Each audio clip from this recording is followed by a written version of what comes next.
Hello and good evening everyone, my name is I'll contact you guys here from the Ask a Mechanic application, formerly associated with Mission Performance and AutoWorks. So I thought this would just be a good way to kind of help out the community and be able to either answer any questions that you may have about your particular vehicle, equipment, systems, anything from body work to fabrication to engine blueprinting, suspension geometry, diagnostics on vehicles, tuning, pretty much kind of about the whole 9 yards. Applications, and again, if you want to kind of go into comparisons of components and this and that, we can do that as well. So I don't know if I was able to get this shared far and wide enough for people to be reached, but here we are and we'll kind of get into it. This is my first time on this kind of setup and with Facebook and all this, so hopefully all this works correctly. Hopefully you can hear me, and furthermore from there, I don't know, I have a 17 Mustang 5.0. I'm just going to do kind of a test tune here on the computer just as for demonstration purposes for the viewers here, kind of just for more or less the entertainment value. And I may go over some other components or things out there. So let me go ahead and get these screens closed down. Hopefully y'all are still able to end up seeing.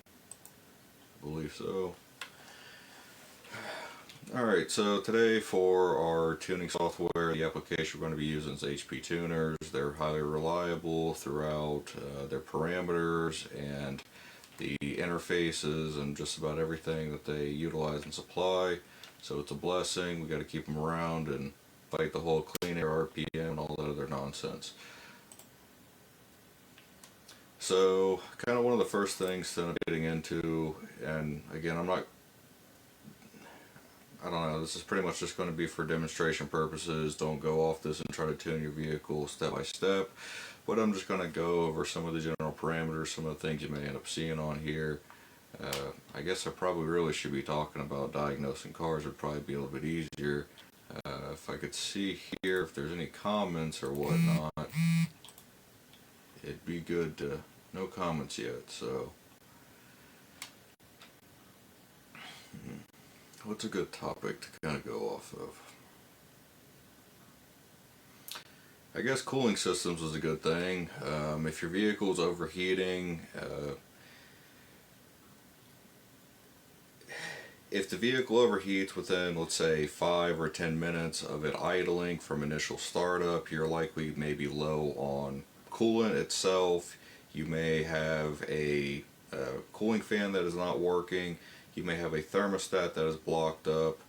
Sometimes the coolant temperature sensors can end up going bad, but that's kind of more on the offset chance, but it does end up happening, especially with age and oxidation and corrosion, because all coolant is a acidic base.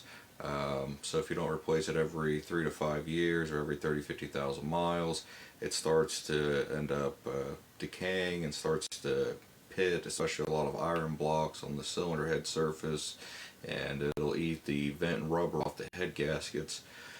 But regardless, if you're driving on the freeway, the car doesn't overheat, then you're likely having an issue with the cooling fans. Let's say you're sitting at a stoplight and the vehicle starts to overheat. Well, if the cooling fans aren't kicking on, able to push air throughout that radiator and cool off the fluid for the engine, then it will end up overheating. It could even just be something as simple as you have an air pocket within inside the cooling system. So if you've taken your vehicle to be serviced, or let's say you've lost a little bit of coolant, someone's added some, it may end up having some air that's trapped somewhere throughout the cooling system. You can typically grab the upper radiator hose and just give it a little bit of a squeeze with the radiator cap off, kind of burp it, obviously with the car cold.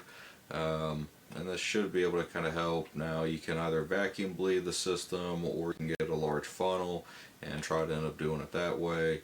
So for most general circumstances, that should be able to correct your overall issue. If you're vehicle is overheating and you've gone through those things and you notice it operates, or you're able to get more hot air through your vents on the HVAC of the car, then likely,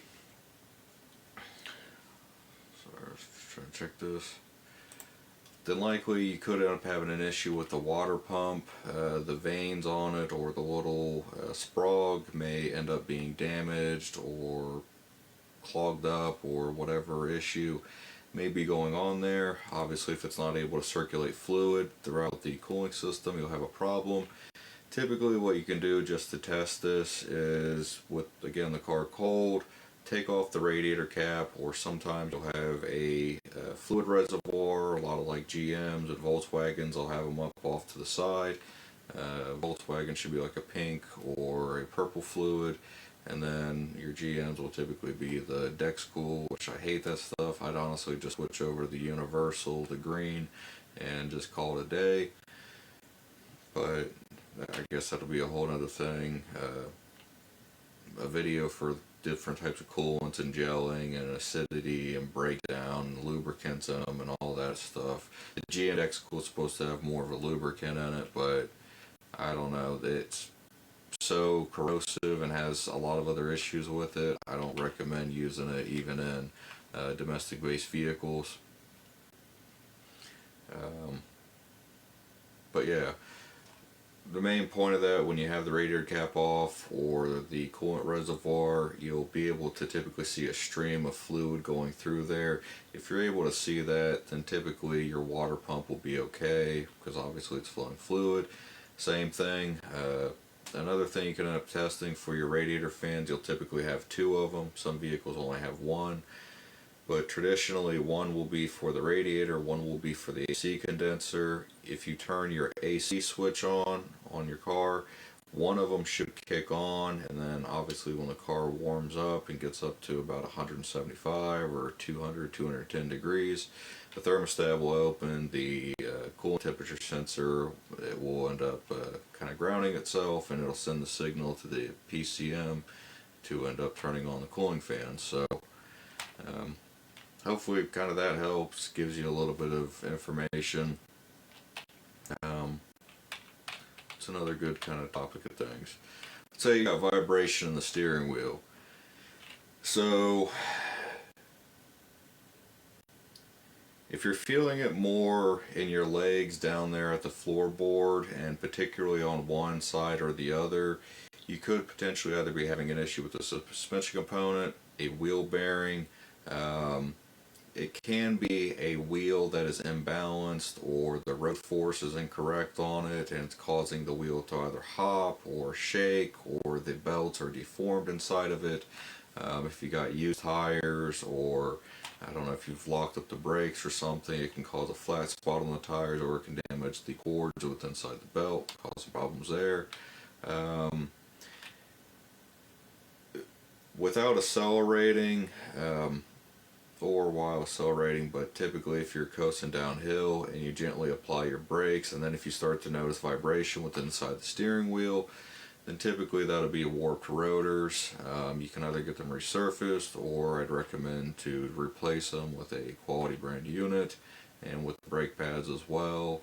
And if you haven't replaced your brake fluid within about 3 years or 30,000 miles, I highly recommend to go ahead and get that stuff flushed out. Brake fluid absorbs a lot of moisture, and it brake fluid .3 boils around 350 or 385 degrees Fahrenheit versus water where it's about 175, 180 degrees Fahrenheit. So when you're driving through town or going down hills or things upon such lines,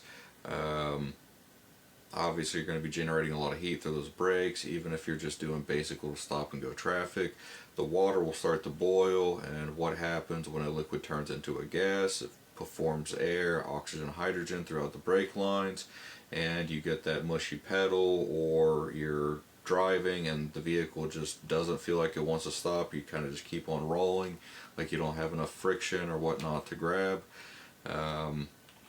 and also it will oxidize the steel brake lines, and you can end up having them internally rust out and fail on you. Same thing even with the rubber lines. Typically, depending, they can either have a PTFE coating, a nylon coating, it could be stainless steel, it could just be a steel base with a rubber encapsulated coating. But regardless, it will also end up deteriorating the lines, because fresh fluid will be more lubricity, and also the potential hydrogen or the acidity of it won't be so low, and it won't end up deteriorating the components. And also, brake fluid is already extremely corrosive as it is. So, okay, we covered if the car is going to be overheating. I guess we covered brakes, or at least brake fluid, and then for the vibration in the steering wheel. So if you think that you may have a suspension component or something bad, if you think you got a ball joint bad, what you can do, you can joust the front of the vehicle. And again, I'm trying to give you solutions people can do kind of at home. If you have equipment and everything else, it's different. But you can joust the vehicle. If you start to hear squeaking or pop or a clunk or anything like that, then typically you'll have a wheel bearing, or not a wheel bearing, sorry, a ball joint throughout one of the control arms that is going bad.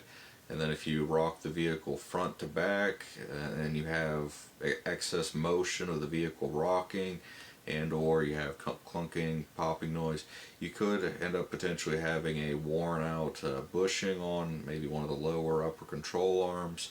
If it's a really old vehicle with high mileage, it can even be maybe one of the engine mounts or on the engine cradle, or the rear differential and rear subframe. Bushings like to end up deteriorating. The rule of thumb is about 10 years, 100,000 miles. I really should give me half a second, because just in case this thing don't record.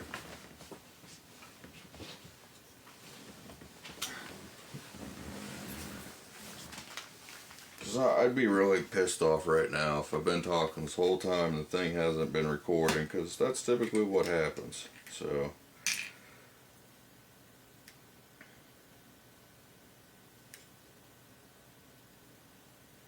alright, so I'm just going to go ahead and do this as a precaution, but I really do hope this has been recording and you can hear and all that fun stuff. Alright, so we went over the bushings, the bearings. Let's say you think you have a bad inner or outer tie rod. What do the inner or outer tie rods do? They control the operation for steering on the vehicle. With the vehicle off, if you're sitting in the driveway or something, you don't necessarily have to have the key in, but if you just slightly shimmy the wheel just a little bit left and right like this, and you start to hear a pop clunk, and again, you'll typically be able to feel it throughout the steering wheel, and you'll be able to feel it down through your feet. Or if you can have somebody on the outside, they'll be able to either listen or maybe grab the wheel and just feel kind of where it's coming from. If it's real predominant, then it's likely the outer tie rod, and then obviously if it's in bore towards the center line of the vehicle, then it's likely just the inner tie rod that's bad on you. So a lot of these components don't really end up failing, but then again, I see GM is making a lot of their control arms out of plastic, literally, and I know Tesla's, they make breakaway ball joints, which over time, although there's supposed to be a safety factor, they can also cause you a lot of problems and get you hurt and everything else. Don't tell me I just closed that. I don't know.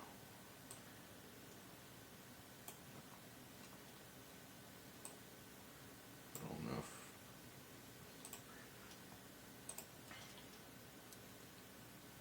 I wish it'd hide this, but it doesn't. Alright, so let's see, do we got anyone in here? Because I may go eat dinner. We got 15 minutes in, so again, really hope. Yeah, I'm pretty sure the audio is coming through. Cool. Alright, so there's that.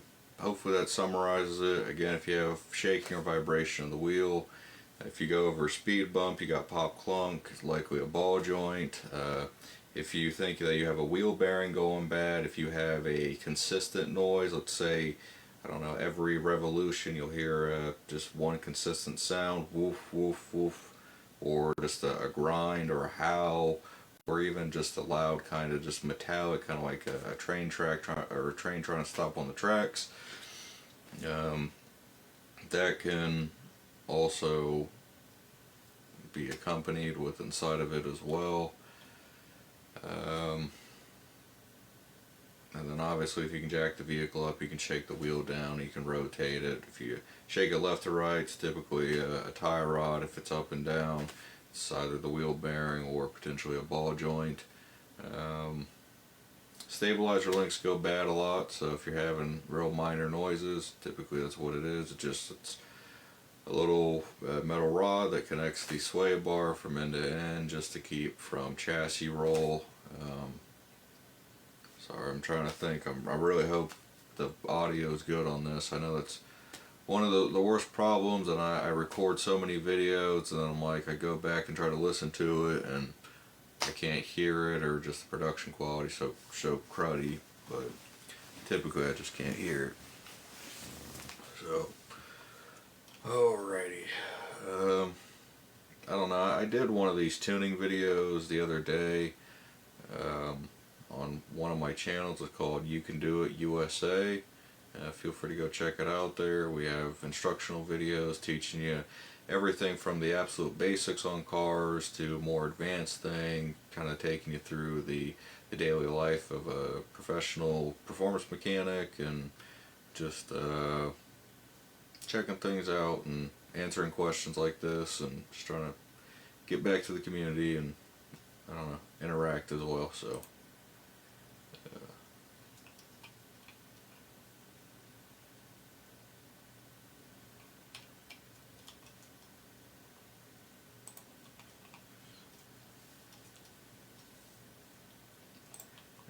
wish there was people here, because the whole point of this was to answer people's questions, but I do know it is a little bit late.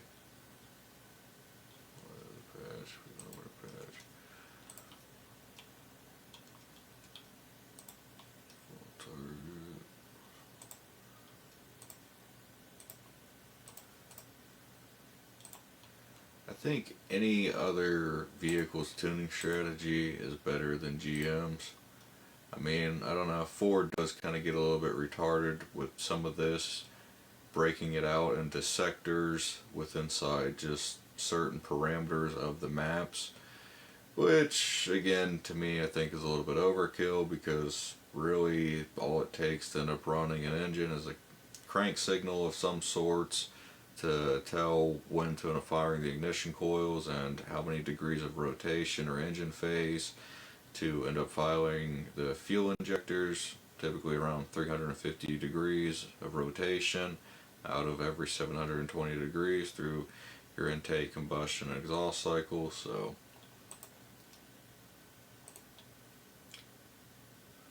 a bit of stuff on it. If you'd like me to make a real in-depth detailed video, which I've made some other ones, but I can kind of go even further into it about tuning all of this. Really just kind of depends base by base on the vehicle. Most of them won't have as many parameters. Again, GM, they do their stuff retarded. Ford, they just kind of dump a whole bunch of rhetorical stuff on you. Subaru, Mazda, Honda, all that stuff's pretty straightforward in my opinion. I prefer tuning off their platforms. So again, hoping I'd have some people in here to ask some questions here at the moment, but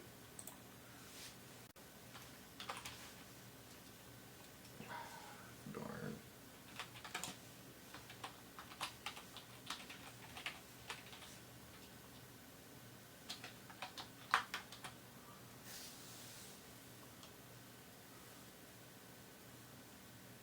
dokie.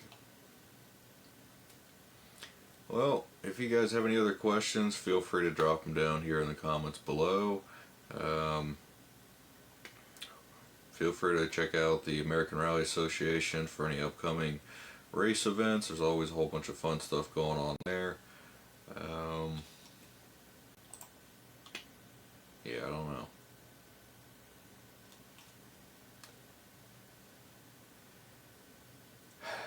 I could kind of get in depth, make a whole nother video, but I'd rather switch up the way that this is set up in the platform. But I don't know, pretty much the last thing I was going to touch on was,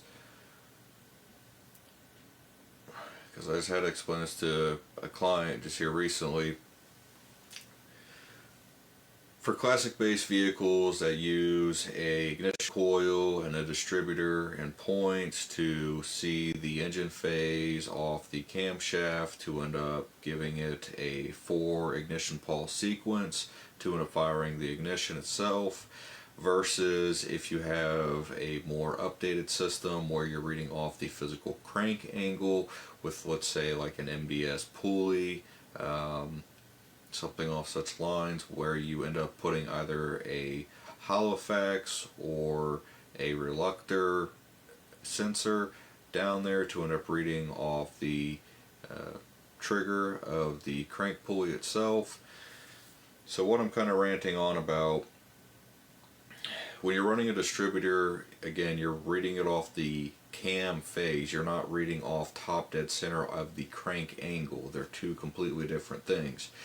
Your camshafts are typically used, again, for your 720 degrees of engine rotation through your phases of the engine, and typically you'll end up getting 4 ignition cycles and sometimes even either 2 or 4 fuel injection pulses with inside that 720 degrees phase, which, to put that in perspective, by the RPMs, that's quite a lot of fuel, quite a lot of wasted spark, making the vehicle inefficient. And as well, it's not able to dial in the physical timing, because on older vehicles you have mechanically fixed timing, so you'll set it at 15 or 20 degrees before top dead center, and that's where it'll be set at. But then again, that is based off cam phasing, so that's why you have to end up using a timing light to be able to validate that the physical timing is set at that particular point. If you have vacuum assist, it will end up, yes, you do have a wing or a windage throughout the distributor that will end up opening and closing, which will end up changing the ignition and the fuel start and the end point, which it'll just change the slope of it, but it won't actually change the actual point of where the cycle is conducted and happens. So you may be like, well, it's not a big deal, I don't need all that. It makes a significantly major improvement over the vehicle's efficiency, the reliability, and the overall performance of the vehicle. Reason being,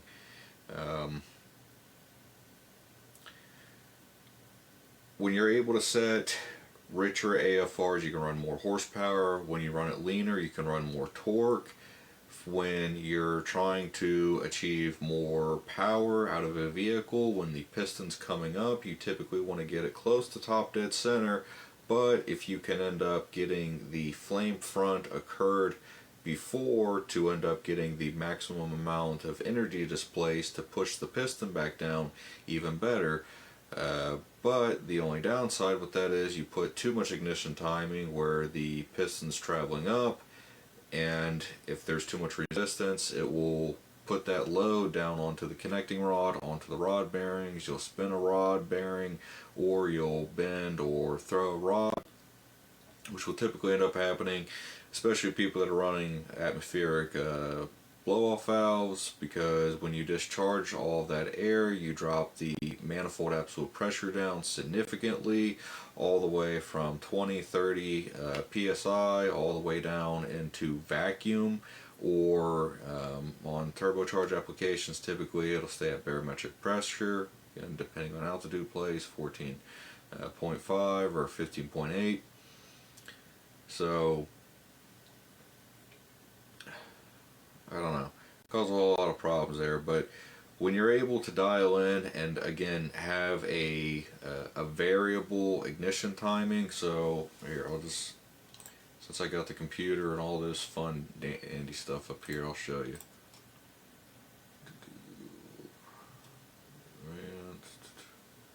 Where's base?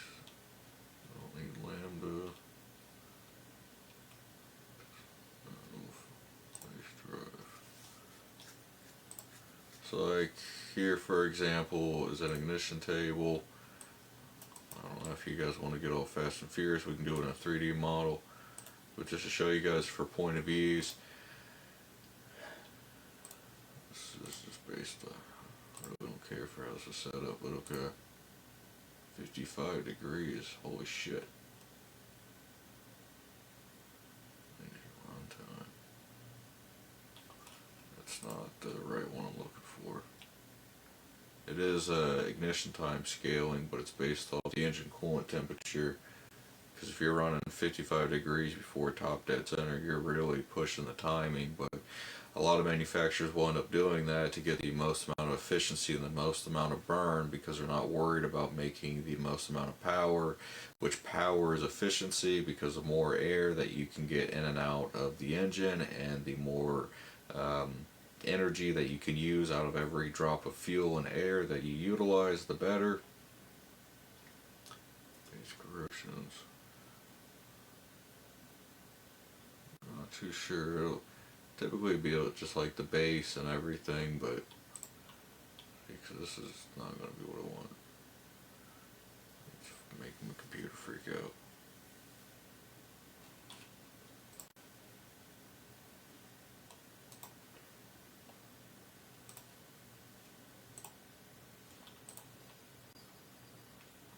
Alright, that's just making my computer freak out here.